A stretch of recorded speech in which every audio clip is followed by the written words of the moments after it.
An expert from New York says that local governments in New York face constraints in addressing gun violence if the U.S. federal government keeps existing laws unchanged.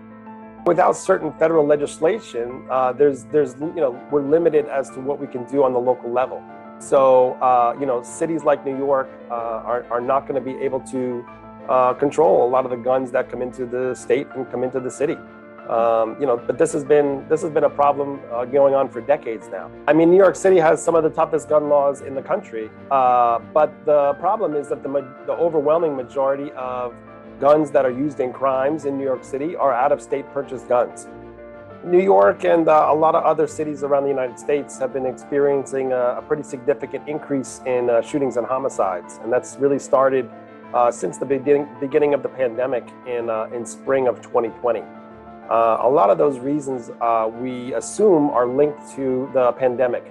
So unemployment, financial stressors, which then lead to things like housing insecurity and food insecurity.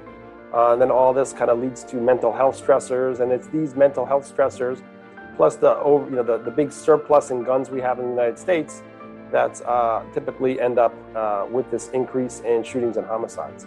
Gun violence has been on the rise across the United States in the past few years, a trend fueled by a confluence of factors.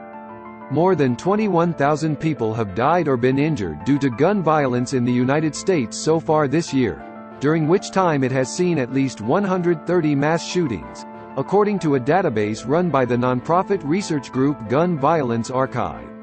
On Tuesday, New York City saw one of the most horrific shootings in decades when a gunman opened fire into commuters at a crowded subway station, leaving over 20 people shot or otherwise injured.